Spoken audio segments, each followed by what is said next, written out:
Hi guys, hope you're all doing well. Today I thought what we'd do is we'd work on something that I don't really spend any time on, or very little, and that is goalkeeping. Okay, so what we're going to do is we're going to talk about the position in which a goalkeeper stands. Now, the first thing I've got to say is where you stand is quite important. Imagine this is my goal line here. I do not want to be standing right on the goal line. Okay, you want to be standing a good foot in front. If a striker shoots at you, you might end up making a fantastic save and take a step back and go, oh, how wonderful. But actually, look what you've just done. You've just given the goal away. Yeah? So always make sure you stand about a foot in front of the line. Now, when we're talking about positions, there are three basic positions that we can talk about. Number one is the hostage. Okay? Number two will be the gunslinger. And number three will be the piano player. Okay, so when we talk about the three positions, generally when we're talking about hostage, that's when you'll see goalkeepers doing this, especially when they're facing the penalty. During normal play, it's very unusual to see a goalkeeper doing this. Yeah, what you can do in a normal game though is you can get the gunslinger, or you can obviously have the piano player. Now, my preference is the piano player. The reason being is that you want your hands to be able to move very quickly dependent upon where the ball's coming at you. If the ball is coming anywhere below neck height, then what you would do is your hands in this position is you would cup it and close it in, like so.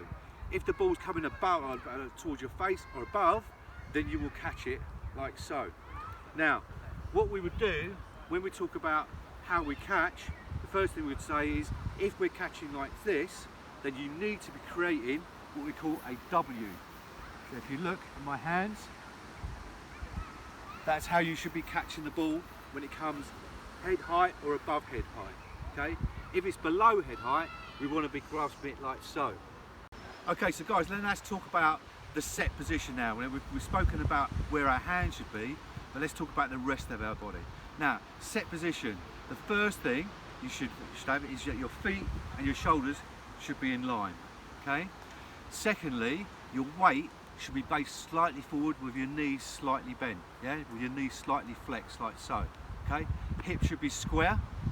Okay. Your nose should be in front of your feet. You shouldn't be level with your feet. You should be able to look down and be in front of your feet. Okay. Elbows narrow into your body. Okay. Your chest facing the ball. And obviously, as we said, your hands out in front. Okay. Now, we won't always be in that position. If you imagine the game goes on for 90 minutes, and if you get into this position properly, okay, it isn't the most comfortable position to be in. So we won't be standing like this for 90 minutes, or however long the game is going on. But there are certain triggers that we've got to look for. If we think a player is about to take a shot, we need to get into this position quickly. Okay. Now, one thing that we can look at, if a player's coming towards you and they suddenly put their head down, like so, they suddenly put their head down, it could indicate that they're going to just about to shoot. Okay, so again, if you see that, you want to get yourself into this set position. Another thing that you might find, as a player's going, they might just lift their arm up as they're running to give them balance. Okay, again, it's another indicator that the player's just about to take a shot. Again, if that happens, then you need to get into this set position. Okay, so for this next bit, you will need a partner. Okay, you will need your partner, and they'll be throwing the ball at you. So what I want you to do, get yourself into that set position. Ask them to mix it up. Okay, so sometimes remember, if the ball is going lower than your neck, you need to be cutting it in. Okay, if it's going head height or above, you want to get your hands into that W position and catch it like so. Okay, so we'll have a little go.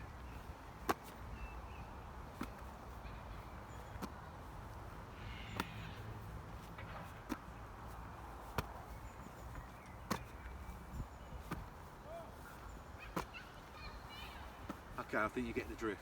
So try and do that, get your partner, and then obviously swap round again after you've done that. Okay, so what should we do if the ball's coming at us and it's coming really low? Okay, the one thing you don't want to do is this. Okay, so the problem there was the ball went through my legs. As I leant down to get it, it slipped through my fingers, and now I've conceded a goal. So how should I have done that? Let's try that. as you can see, now I've got the projection here and the protection here. If the ball comes at me and I miss it, it doesn't go in the goal this time because I've got this shield here. Okay, so if the ball's coming really low, you need to get down really quickly, okay, and then grab it. Okay, so if we want to build this into a little game, the first thing we're going to do is just a little warm up. So what I'll do is give everyone a ball each, get them running around, and then just moving the ball around your body like so. And go around a different way. Okay, I'm standing still, but I'd expect people to actually be running around as they're actually doing this. Okay, so now we'll do ball out in front, knees up. Okay, let's do about 20 of those. Okay, then ball behind. Okay, like so. Let's kick our heels. Okay, so now what we want to do is to bounce the ball and then catch it back to front, like so. Switch your hands. Let's do about 10 of those. Okay, then what I want us to do, bounce the ball as high as you can, and then I want you to catch it and think about catching it using that W. Okay, so bounce and jump. Bounce and jump. Now for a game, it was difficult to come up with a game really with goalkeeping, but this is the kind of the best I've come up with. So first of all, give your players 1 minute. How many times can they kick the ball up? Just using the palm of their hand. Okay, how many? Pretty simple. Okay, then move it on. Next minute, let's use the back of our hands now. How many can we do in 1 minute?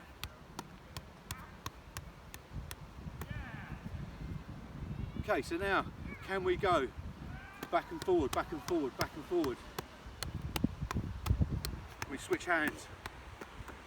Yeah? Okay, so now, chopsticks. So both your hands like so. Okay, and can we keep the ball going? How many of these can we do in a minute?